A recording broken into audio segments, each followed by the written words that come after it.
We continue now at the top of Daf Ayin Hey Amar Aleph and Meseches Menachos. This is Menachos Daf 75a. On the previous summit, the Gemara brought a brisa which discussed the three placings of oil by the Minchas Machavas, that's the pan mincha, and the Minchas Marcheshes, which is the deep pan mincha. By the Minchas Marcheshes, that's where the first placing of oil is mentioned. That's called the Matan Shemen Bekli. That's when the oil is placed in the vessel before anything else is placed in the kli, is placed in the vessel. And then we also have the Belila, that is the mixing of the oil, and then finally the Yitzika, the pouring of the oil. Those are both mentioned by the Minchas Machavas. And the Brisa said that there's a Gzer Shav, it says Karbonecha by both Minchas Marcheshes and Minchas Machavas, and that essentially says, as the Gemara now continues, Makan, just like over here, by the Marcheshes, Matan Shemen Bekli, there is the Matan Shemen Bekli, that initial placing of oil in the vessel, Af Lahalon, so too over there by the Minchas Machavas, there's Matan Shemen Bekli, even though it doesn't say it over there, but there is that initial placing of oil in the vessel as well by the Machavas, and the other way also. Umalahalan, just like over there by the Machavas, Yitziko Uvalila, there's pouring and mixing. Afkan, so it's over here, Yitziko Uvalika, there's the steps of pouring and mixing.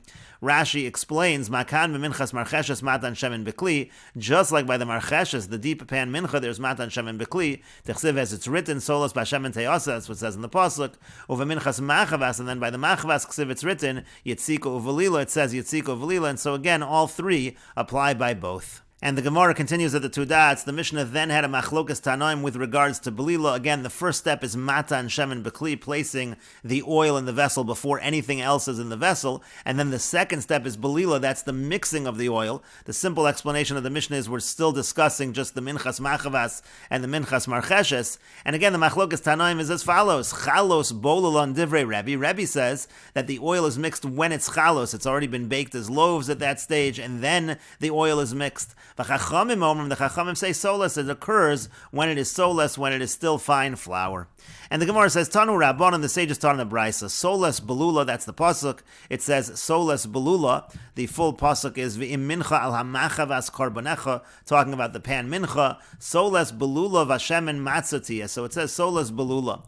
And the Brisa says, Melamed shenivlela solas. This teaches that it's mixed when it is solas, when it is fine flour. That accords with the opinion of the Chacham in the Mishnah. Rebbe Omer, Rebbe says chalos bolan. It's actually mixed as chalos. Shenemar, as it says in the pasuk, chalos belulos. It says chalos belulos. Now that pasuk is v'chisakriv karba mincha mafet tanor. That's the pasuk by the minchas mafet tanor, the mincha that's baked in the oven. Solas chalos matzos belulos bashemen. So it says over there, solas chalos matzos belulos bashemen. It says chalos belulos or kike matzos meshuchim bashemen. And so he learns from over there, again according to Rebbe, chalos bolalon.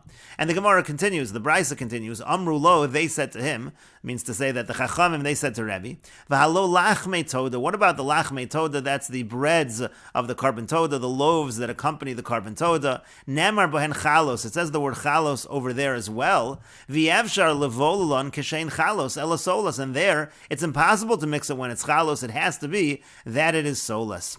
Keitzad osa, so what does he do? Nosein shemen bekli kodem lasiyasan, first oil is placed in the vessel before it's made. V'nosna, and then you put in the flour, v'nosein shemen oleh, and then you put in the oil, you put in the shemen. Again, this is still the Chachamim talking that the blila takes place when it's solas. So you put the oil there, uvola, and then you mix it, v'losha, and then it's kneaded, v'ofen, it's baked, uposasa, and then it's crumbled up, v'nosein oleh shemen, and then oil is placed again, v'kometz, and the kometz is taken. Rebbe Omer, but Rebbe says no, chalos bolan, again, it's mixed as chalos, it does not take place. The belila is not when it is solas. Shenemar, as it says in the pasuk, chalos belulos, it says chalos belulos bashemen. And so therefore, keitzaros, according to Rebbe, what is done? Nosin shemen bekli kodem lasiyasa, again, oil is placed in the vessel before it's made, v'nosna, and then you place in the flour, v'losha, and then it's kneaded, v'ofa, and then it's baked, uposasa, then it's crumbled up, v'nosin ola shemen uvola, and then oil is placed in there, and it is mixed, that's the belila, v'chozer v'nosin ola shemen v'kometz, and then more oil is added, and then the kometz is taken. Now the Gemara asks to clarify, what exactly does it mean that by lachmei toda it says chalos, but it's impossible to bolulon kishein chalos? What does that mean? When it says efshar de ka'amri le rabbanon l'Rebbe, when the rabbanon say it's impossible over there to say, it's efshar, it's impossible le bolulon kishein chalos, mahi, what is that referring to? And the Gemara continues and answers, Amar Rabbi Shmuel bar Rav Yitzchak. Rabbi Shmuel bar Rav Yitzchak says, Revius shemen, over there it's a revius shemen, that means it's a quarter of a lug of oil.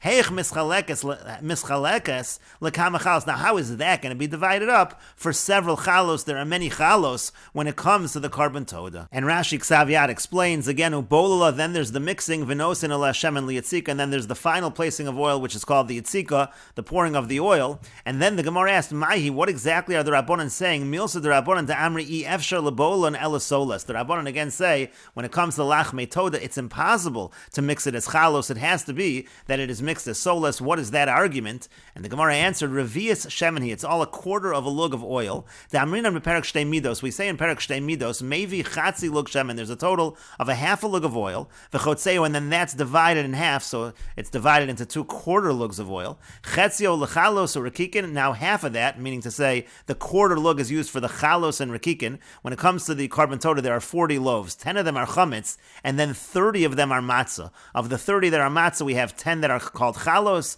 10 that are called rakikin, and then we have 10 that are revucha. So 1/4 of a lug is for the chalos and rakikin, v'chetzio l'revucha, and then the other half, the quarter of a lug, that's for the revucha. Uvelachmei toda have a shlosha minim shal matzah. Again, with lachmei toda, there are 3 kinds of loaves that are matzah, and there's also the chametz ones. There's chalos, rakikin, or revucha. They're called chalos, rakikin, and revucha. Kedamrina lekaman. That we're going to explain later on. The chatzi halug. So when it comes to the chatzi halug, halach l'moshe misinai. That's halach l'moshe misinai. The chalos rakikin shiva esronim. Now the chalos rakikin, in terms of how much flour, it's shiva esronim pachos shlish. That's an amount of flour. That's how much it is. The point over here is it's a large amount of flour compared to the amount of oil. And so ula'achar afiyos, and the problem that the Rabbanan are pointing out is as follows. After they're baked, yevesho, saying they're dry, ubolos shemen yoser machmas, or because of the heat, they actually absorb much more oil. Urevias shemen lo safkilo, it's not going to be enough with a quarter lug of oil, and that's why they are arguing it must take place when it is soulless.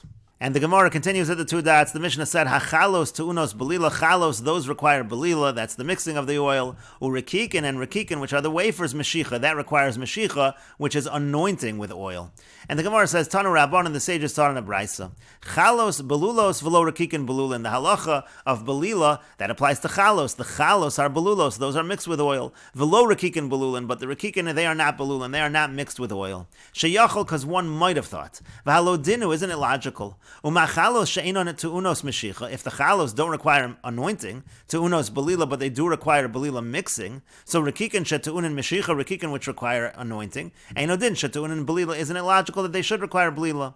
Talmud lomar, the pasuk says chalos belulos v'lo rikikin belulin. And we understand it to be chalos are belulos, and we understand that to mean that the rikikin are not belulin. Rikikin meshichin v'lo chalos meshuchos. Now we could say the opposite. Rikikin, those are anointed, and chalos are not anointed. Sheyachol, one might have thought. V'alodinu, it's logical. Umar rikikin she'inon tu'unin belila. If the rikikin which do not require mixing, tu'unin meshicha, they require anointing. Chalos shetu'unos belila, the chalos which do require mixing, einodin, isn't it logical? Shetu'unos meshicha, that they should require anointing. Talmud lomar, again the pasuk says rikikin meshuchim. It says that the rikikin are anointed. V'lo chalos meshuchos, and the chalos are not anointed. And the Gemara continues and asks, "My Talmuda, but what exactly is this derivation in the brisa?" Rashi Ksaviyat explains, "My Talmuda dilma goli kra gabe rikikin." We can argue the opposite. Maybe the pasuk says by rikikin meshicha that there's meshicha, and we're supposed to say v'huadin lechalos, and that applies also to chalos. V'gabe chalos belilin. Maybe the pasuk mentions belila by chalos v'huadin lerikikin, and the same should be true by rikikin. How do you know not to understand the pasukim in that fashion? And the Gemara continues in answers to that. Amar Rava says, "Lo l'shtamet v'lichtov chalos meshuchos urikikin belulin." Could there not, if that was the case, could there not have been found at least one pasuk which reverses it? There should have been at least one pasuk that mentions chalos meshuchos and rikikin belulin. The fact that that does not exist shows that it is specifically chalos belulos, and the rikikin, those are the ones that are anointed. And Rashi explains, "Lo l'shtamit kra," couldn't the pasuk have departed from its usual terminology? That's what it means to say. It could have departed from the usual terminology and at least said it once in the reverse. Elamadich sib belula bechalos and meshicha berakika. But what do we have? We just have belula by chalos and meshicha berakika. Shma mina dehachi udafki. You see that this is the way it is supposed to be specifically. Again, it's specifically the chalos that are belulos, the chalos that require belila, and the rakikin, they require meshicha. And the Gemara continues at the two dots, Ketzad Moshchan, what is the process of Mashiach, of anointing? Kimin Ki, that's like the letter Ki, V'hashar Nechel, and the rest is eaten. The Gemara asks, my Kimin Ki, what does it mean Kimin Ki? Amar Rav Kahana Kimin Ki Yevani, it means it's like the Greek Ki, or the Chaf Yevanis again, that is a Greek letter. And the Gemara continues at the two dots, Tanu Rabban, and the sages taught in a brisa. Mincha haba mechza chalos umechza rekikin. Let's say you have a mincha, and half is chalos and half are rekikin. Maybe lug shemen, so a lug of oil is brought, v'chotzeyu, and then you divide that lug of oil. Chetzio lechalos, v'chetzio lerekikin. Half of it will be used for the chalos, and half will be used for the rekikin. V'chalos bololon, and the chalos, again, the oil is mixed. Urekikin moshchan, and then the rekikin, the wafers, they're anointed with oil. Umoshech etzarokik al penei kulo, and the anointing is on the entire face of the wafer. Ushar hashemen, and then whatever remains of the oil, machzir lechalos, that will just be returned to the chalos. Rabbi Shimon ben Yehuda, mishum Rabbi Shimon Omer, Rabbi Shimon ben Yehuda, in the name of Rabbi Shimon, says, Moshchan kimin ki, the Mashiach is done like the Greek letter ki again. Ushar hashemen, and according to Rabbi Shimon, the rest of the oil, nechal kohanim, is eaten by the kohanim. And Rashi Ksaviyat explains, mincha haba chetzia chalos v'chetzia rekikin. Let's say you have a mincha that's half chalos and half rekikin. Rashi says, b'minchas mafakoi. Here we're talking about what's called the baked mincha, and v'aliba de Rabbi Shimon. This goes according to Rabbi Shimon that we have quoted earlier. D'yamar b'perakol menachos bos matzos rotza lahavi mechza chalos u'mechza rekikin yavi. It's specifically Rabbi Shimon's opinion that in the case of the minchas maf, if one wants, he can bring half chalos and half rekikin. What is done with the extra oil? Machzir lechalos levlila. So the first opinion was return it to do belila with the chalos. The Mashiachas rekikin kodem levlila sachalos. The idea is that the Mashiach of the rekikin will take place before the belila of the chalos. And then the other opinion was nechol kohanim b'fnei atzmo. It's simply eaten by the kohanim on its own. Ve'eno machzir lechalos. It is not returned to the chalos. And the Gemara continues with the Mishnah, Kol ha-menachos ha-nasos bekli, all menachos that are made in a vessel to unos psisa, those require psisa, which means to be broken into small pieces, which will be described more in the next Mishnah. And the Gemara asks, L'mu'utei mai, what is this coming to exclude? It says all menachos that are made in a vessel, what is that coming to exclude? Amar Rav Papa says, L'mu'utei shtei ha-lechem v'lechem ha-ponim. That comes to exclude the shtei ha-lechem, that's the 2 loaves of Shavuos, and the lechem ha-ponim, that's the weekly bread on the shulchan, and those are not included in menachos hanasos bekli. And the Gemara continues, Tanu Rabban, and the sages taught in a brisa, Pasos osa pitim. We will take a look at the full pasuk over here. The full pasuk is Pasos osa pitim, v'yatzakto lashemin, so it talks about breaking it into pieces, pouring the oil, and then it says, minchahi, it is a mincha. And so the brisa now says, Pasos osa pitim mincha. It says, Pasos osa pitim, and then it says the word mincha. What is that coming to include? L'rabos kol ha-menachos l'psisa. That comes to include all menachos for this halacha of psisa. Now, Yachol Shanimar Ba'av Shtei HaLechem v'Lechem HaPonim. One might think if I'm including everything, I should also include the Shtei HaLechem and the Lechem HaPonim. Talmud Lomar Osa. Again, it says Osa Pasos Osa Pitim. That is an exclusion, and therefore we exclude the Shtei HaLechem and the Lechem HaPonim from this halacha. And the brisa continues. Again, the pasuk then said V'yatzak Shemen. There's the pouring of the oil, and it says Mincha. It says Mincha L'Rabos Kol HaMenachos L'Yitzika. That includes all menachos for this halacha of Yitzika. Now, Yachol Shanimar Ba'af Minchas Mafe. One might think this also includes the baked mincha. Talmud Lomar Oleo. It says in the pasuk Oleo Shemen, and so therefore we say that we exclude the Minchas Mafe from this halach of Yitzika. Now, Otzias HaChalos v'lo Otzias HaRakikin. Maybe I only exclude the Chalos but not the Rakikin. Minchas Mafe can be brought as Chalos or it can be brought as Rakikin. And so again, the question of the Gemara, the brisa here is maybe only exclude Chalos and not Rakikin from this halach of Yitzika. Talmud Lomar He, it says He, and therefore we exclude both Chalos and Rakikin. All kinds of Minchas Mafe are excluded from the halacha of Yitzika. The Gemara continues and asks, my Talmud, what exactly is the derivation over here? Meaning you know to exclude Minchas Mafe. How do you know? Minchas Kohanim. Maybe what should be excluded is the mincha of the Kohanim.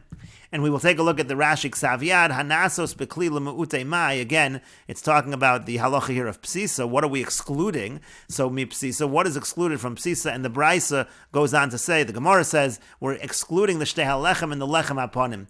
And Rashi notes, L'Mu'utei Minchas Mafe Lekel Meimar. Now, why can't we exclude Minchas Mafe over here? That's not a possibility, says Rashi. That we're going to explain later on. The Gabe Yitzika Ksiv Trei Miyute. Because by Yitzika, there are actually 2 exclusions. aleha v'hi. It says aleha and he. That's considered to be two exclusions. V'gabe psisa lo ksivi, and by ksiva, that's not, by psisa rather, that's not written. Shma mino miyitzika memayit lo leminchas mafa. So you see that from yitzika, that we exclude the minchas mafa. There's extra exclusions over there, but v'lo mi psisa, not psisa. In other words, minchas mafa is excluded from yitzika, but it is not excluded from psisa, and that again comes from the fact that yitzika has this extra exclusion, and therefore we understand the minchas mafa is excluded from yitzika, but that's not true in terms of psisa. It's not excluded from psisa. Pasos osa pitim mincha, again that's the pasuk. V'yafagav de mincha lo samach lepsisim. Now Rashi notes the word mincha is not next to, as we saw, it's not next to the word pitim, but the kra of the pasuk, the kra hachiksiv, because what the pasuk actually says is as follows. It says pasos osa pitim v'yatzakto lashem minchahi. That's the pasuk we read, and so therefore the word mincha over here, it says here's the oleha exclusion, here's the he exclusion. The word mincha though is not written by pasos osa pitim; it's written a little later. Afilu achi darish lehachi. Nevertheless, we're darshan in this fashion, because the word mincha is going on the entire thing. So again, even though v'yafagav de mincha lo samach lepsisim, again, even though it's not near it, we're able to darshan it. And then the Gemara asks to my Talmuda, so what's this derivation? De lahotzi minchas mafa asya. How do you know that by the yitzika we're excluding minchas mafa? Dilma lahotzi minchas kohanim. Maybe it's to exclude the minchas kohanim. And we will continue with this discussion in the next video on Daf Ayin Hey Amid Beis.